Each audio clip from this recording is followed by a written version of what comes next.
la connaissance qui est probablement la plus urgente et la plus puissante et qui a été cachée à l'humanité durant des milliers d'années et qui est très très importante. C'est une vérité ésotérique, la vérité exotérique la nie. Une grande quantité de réflexion, mais vraiment une immensité de réflexion est consacrée au sexe sans procréation. Connaissez-vous la chimie sexuelle? Il y a 33 vertèbres dans votre colonne vertébrale. Il y a 33 années dans la vie de Jésus-Christ. La substance qui vient de votre moelle, qui en gros ressemble vraiment à l'arche d'alliance, a des ailes d'ange autour d'elle. Cette substance vient de votre moelle, se déplace en descendant le long de votre colonne vers le sacrum, ce qui correspond au Christ descendant sur terre sous forme humaine. Et si vous ne gaspillez pas cette essence sexuelle, elle va remonter et retourner au paradis. Et c'est votre travail. C'est aussi l'histoire du Père Noël. Pourquoi descend-il par la cheminée? C'est parce que ce jus ou cette substance franchit ce qu'on appelle le claustrum. C'est pour ça qu'il s'appelle Santa Claus. Donc ça descend et ça remonte par la cheminée.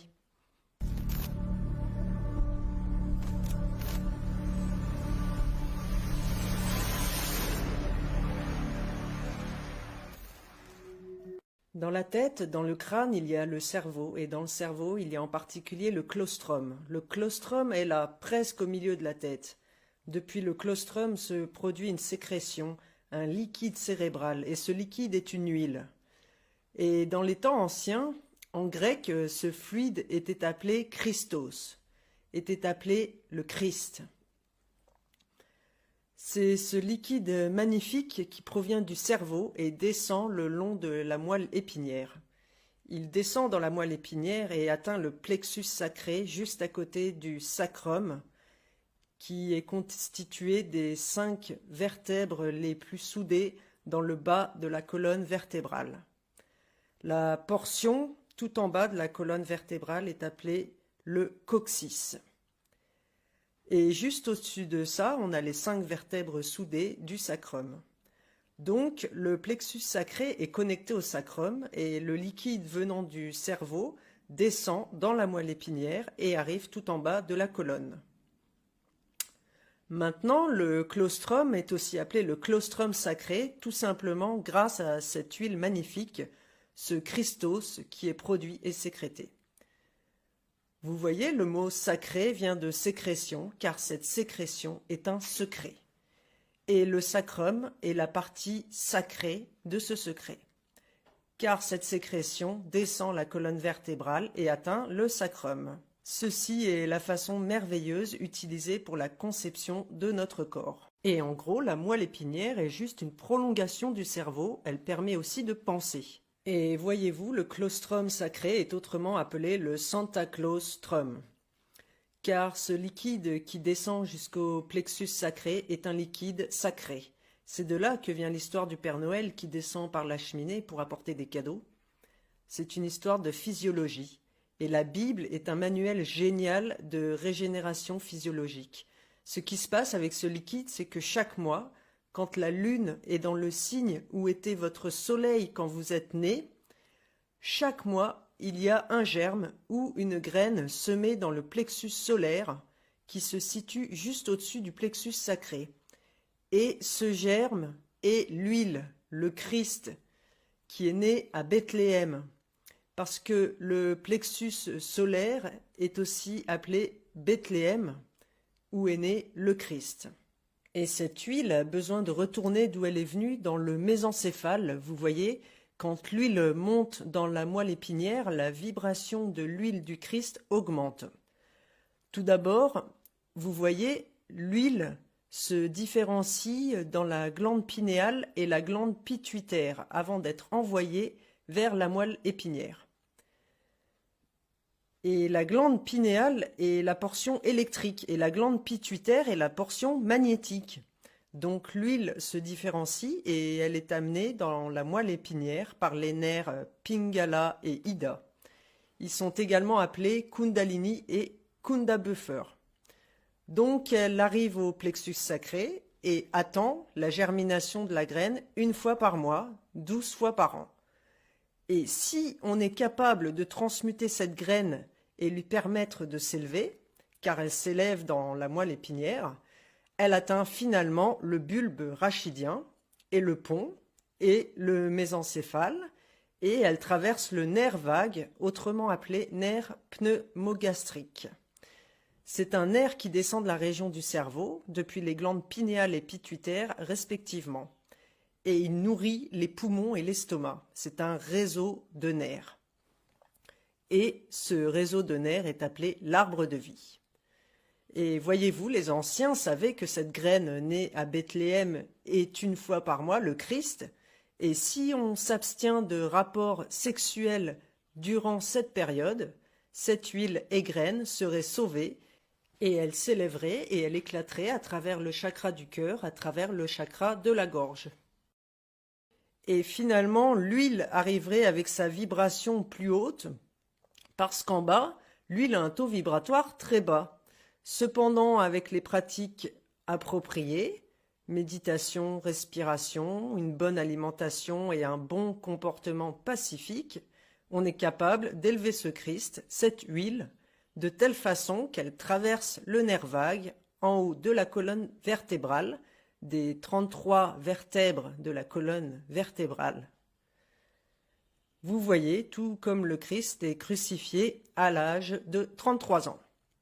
Lorsque l'huile arrive tout en haut, le thalamus optique attend là-haut. C'est un organe en forme d'œuf, au milieu de la tête. Lorsqu'elle traverse ce nerf pneumogastrique, on appelle cela la crucifixion. L'huile n'est pas éliminée et détruite, mais elle est amplifiée 1000 fois, et l'huile touche alors le thalamus optique, et durant 2 jours et demi, elle reste dans une condition qui est qualifiée de morte, qui est considérée comme morte, et ensuite elle atteint la glande pinéale après 2 jours et demi et illumine le thalamus optique et la glande pinéale.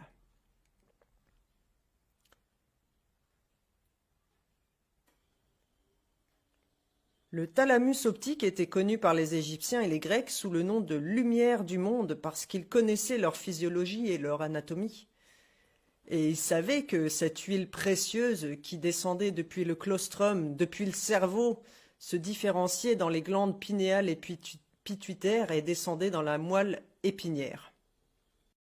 Ils savaient qu'à terme elle remonterait et que la partie éclairée de l'humanité était capable de faire monter cette huile christique. Ainsi, elle monterait vers le thalamus optique pour qu'il soit éclairé. Ce qu'il se passe ensuite, c'est que des millions de cellules cérébrales qui étaient inactives sont maintenant réveillées. Et voyez-vous, il existe des pratiques et des choses qui sont très très néfastes pour cette huile. Par exemple, la suralimentation et l'alcool et le sexe pratiqués au mauvais moment. Ceci détruit la graine et c'est ce qu'on appelle manger de l'arbre de vie parce que, voyez-vous, les anciens savaient qu'une fois que l'huile est épuisée à cause d'une vie de débauche, le corps de chair meurt. La mort est le résultat de l'utilisation de toute l'huile. Vous voyez, l'huile qui descend du cerveau est connue sous le nom de manna de paradis, heaven en anglais, parce que heaven veut dire heaved up, soulevé. Et la tête, le crâne, le dôme qui se trouve en haut du torse, c'était connu sous le nom de heavens. Et la zone du cœur et le chakra du cœur était connu sous le nom de Midgard ou jardin du milieu. Et la région générative était appelée Sodome et Gomorrhe, la région du désir animal, autrement connue sous le nom d'Égypte et d'enfer et de monde, etc. Tandis que le jardin d'Éden est le pays où coule le lait et le miel, c'est à l'étage au-dessus. En fait, la glande pinéale produit le miel, une sécrétion appelée le miel qui contient de la DMT, et le corps pituitaire sécrète le lait. C'est le lait et le miel, et le pays où coule le lait et le miel est au-dessus. Ceci est un secret sacré simplement parce que la sécrétion provenant du plexus sacré est l'une des choses les plus importantes qu'on a besoin de connaître pour la régénération physiologique. Vous voyez, en préservant la graine, on peut vivre plus longtemps en fait. Les anciens vivaient des milliers d'années en protégeant et en gardant ce secret et en le surveillant. Les Égyptiens ont construit des chambres d'ascension, des pyramides, dans ce but précis. Et ils ont enseigné la façon de respecter, de garder, de surveiller et de prendre soin de cette huile magnifique. Et si vous connaissez bien les évangiles, vous connaîtrez toutes les écritures qui s'y réfèrent. Je suis la lumière du monde. Celui qui me suit ne marchera pas dans les ténèbres. La lumière du monde est le thalamus optique. Gardez l'œil ouvert, car si votre œil est sombre, votre corps entier sera sombre. Cet œil a toujours été connu comme le troisième œil. En fait, c'est l'œil spirituel. Maintenant, pour les négationnistes, vous voyez, la plupart des religieux vont nier ceci, car dans leur tête, Jésus-Christ est une personne historique, devant retourner physiquement dans le but de les sauver, parce qu'ils ne peuvent pas se sauver eux-mêmes. Ils ont besoin d'un tiers sauveur indirect, tandis que l'opposé est vrai. Et c'est ce dont le soi-disant apôtre Paul parlait quand il faisait référence au secret sacré du Christ à l'intérieur, du Christ qui demeure en dedans, car le royaume de Dieu est au-dedans de vous, pas à l'extérieur. Et en fait, les mots de Jésus sont assez clairs. Ne regardez pas en dehors, car le royaume de Dieu ne viendra pas avec l'observation. Ne regardez pas ici et là, car il y aura des imposteurs qui diront « Oh, le voilà, le Christ est ici, il est là-bas », car le processus est en dedans.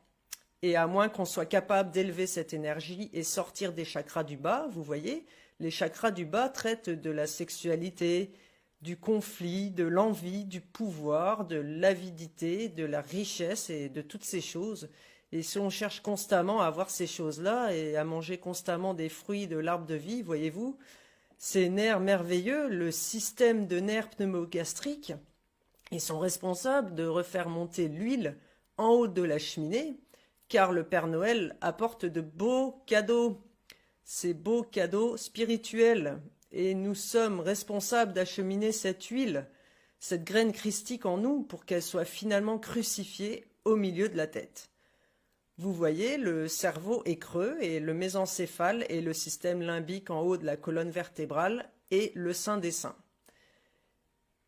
Et le cervelet, qui se trouve à l'arrière du cerveau, est connu aussi sous le nom de petit cerveau. Le cerveau avec le haut de la tête est associé au bélier. Et le cervelet est associé au taureau et au cerveau gauche, le côté gauche mâle. Le cerveau droit est le féminin et il est connecté au bélier cérébral, le cerveau de Dieu. Vous voyez, on a l'homme-dieu qui est le cerveau et l'homme atome qui est le cervelet. Dans le passé, les gens ont vécu des milliers d'années en préservant et conservant cette huile et en la transmutant pour qu'elle atteigne le thalamus optique. Ce qui se passe quand l'huile atteint le thalamus optique, c'est que du sang neuf est généré dans le corps. Jusqu'à ce que ce processus se produise, on aura du vieux sang toxique dans nos organismes physiques et pour régénérer et produire du sang neuf, l'huile doit être élevée jusqu'au thalamus optique et la guérison peut survenir. Les millions de cellules cérébrales inactives sont réactivées, car on a tous ces cellules cérébrales inactives dans nos cerveaux. Et c'est pour cela que quand vous allez au centre commercial et que vous voyez comment les gens se comportent, ils ont l'air de zombies, zombifiés, car ils n'ont pas effectué le retour de l'huile. Et dans la Bible, ceci est appelé la dîme. C'est pour cela que la Bible dit que vous devez redonner 1/10 au Seigneur. Le Seigneur, Lord, en anglais L-O-R-D, fait référence à l'or. C'est comme ça qu'on change le plomb en or. La moelle épinière est comme un thermomètre. Quand le mercure monte avec la chaleur, d'autant plus avec l'illumination, la conscience et la connaissance, on peut élever la condition de cette huile, et tandis qu'elle gravit la colonne et ascensionne, cela augmente sa vibration, en fait, quand elle est crucifiée en haut de la colonne, où le nerf pneumogastrique est traversé. Cela ne signifie pas la mort, la crucifixion veut dire multiplier par 1000. Et vous voyez, le résultat de cela n'est pas seulement une régénération physique, mais aussi une régénération spirituelle. Et on peut découvrir le mental supérieur et la clairvoyance. La médiumnité se produit en bas dans le plexus solaire. Il y a 4 cerveaux dans le corps humain. Le cerveau, aussi appelé le cerveau de Dieu, le cervelet qui est le cerveau principal, le bulbe rachidien qui est responsable des actions involontaires dans le corps telles que la respiration et la circulation sanguine, et le quatrième cerveau est le plexus solaire qui est plus lié au cerveau instinctif animal qui reçoit des images de l'éther, de l'air, tout comme pour les animaux qui réagissent en conséquence, sans raison et logique, instinctivement. C'est pourquoi il est si important d'élever cette huile pour pouvoir sortir du mental inférieur. Le mental inférieur est le plexus solaire et pourri avec les problèmes. Les élites connaissent ce secret, ils l'ont détruit car ils ont poursuivi les soi-disant hérétiques, rebelles et non-croyants qui ont enseigné la véritable histoire du Christ en nous et du processus d'ascension en nous. L'ascension est en nous. On ascensionne vers le paradis, la région soulevée, le dôme du cerveau. Vous voyez ces deux volets, ces deux hémisphères creusés du cerveau sont aussi appelés les chérubins. Dans la Bible, Dieu dit à Moïse « Tu dois construire l'arche d'alliance avec 2 chérubins au-dessus de l'arche, la recouvrant. Et dans l'arche doit être placé le manoir et l'histoire de Dieu, les 2 tablettes. Eh bien, je suis là pour vous dire que le thalamus optique est l'arche d'alliance. Et le système limbique et le mésencéphale, le pont, le bulbe rachidien, la glande pinéale, ce sont le saint des saints. C'est là qu'on doit ramener la bonne huile. Au milieu de la tête, on trouve l'hippocampe. L'hippocampe est le petit cheval. C'est le cheval blanc que Jésus chevauche. Il y a quelque chose de connu sous le nom de corne d'Amon, la corne d'Amon au milieu de la tête. Est-ce que ce serait dans le nom de Jésus? Amon? Oui. On a le claustrum, on a le cerveau, les anges protecteurs, les chérubins qui recouvrent, car le cerveau recouvre le cervelet. Et le mésencéphale et le thalamus optique et la glande pinéale et la glande pituitaire, connus aussi comme étant Joseph et Marie. Vous voyez, ce sont ces deux-là qui sont responsables d'envoyer l'huile vers la moelle épinière. Et ils sont ceux qui attendent le retour de leur fils qui est né à Bethléem, le plexus solaire, 1 fois par mois. Vous voyez, vivre sauvagement, trop manger, boire trop d'alcool, ce sont des poisons pour l'huile. Ils assèchent l'huile. Et une fois que l'huile se tarit, l'organisme humain meurt. Il ne peut pas vivre sans l'huile qui provient du cerveau, ce liquide magnifique, cette rosée cristalline qui vient de la région soulevée, le paradis. Et ça descend vers le sacrum. La sécrétion qui est le secret sacré du Christ qui est en nous. La Terre Sainte est en nous, les amis. La Terre Sainte est le corps, le fleuve Jourdain et la moelle épinière. Vous voyez, Jésus se fait baptiser à l'âge de 30 ans et se fait crucifier à l'âge de 33 ans. Ça correspond aux os des vertèbres. Et tandis qu'on progresse avec cette huile, degré par degré, on obtient nos diplômes. On obtient notre diplôme avec les grands honneurs. Les degrés font référence à la colonne vertébrale. Et si on reste dans le sacrum, bien qu'il soit sacré, on ne gravit jamais l'échelle de Jacob vers la région que Jacob a appelée Péniel. Vous savez, dans la Genèse, Jacob pose sa tête sur une pierre. Cette pierre est les 5 os fusionnés du sacrum, où la graine est née. Et si on est capable de lutter contre l'ange comme Jacob l'a fait, et il a changé son nom en Israël, alors on sera capable de voir Dieu face à face, parce que c'est ce que Jacob a fait quand il a grimpé à l'échelle et il a appelé l'endroit Péniel. Intéressant, Péniel sonne comme Pinéal, c'est la même chose. Dans la Bible, dans les Colossiens, chapitre 1, versets 26-27, c'est l'un des épîtres de l'apôtre Paul. Et il l'a dit dans les Colossiens 1, 26-27, le secret sacré qui était caché du système des choses passées et des générations passées. Mais maintenant, il se manifeste aux saints, auxquels Dieu se réjouit de le révéler. Quelles sont les richesses glorieuses de ce secret sacré parmi les nations? C'est le Christ en union avec vous, l'espoir de sa gloire. Donc, ça parle d'un secret sacré ou d'un mystère qui a été caché au peuple jusqu'à maintenant. Et ce secret est le Christ en nous.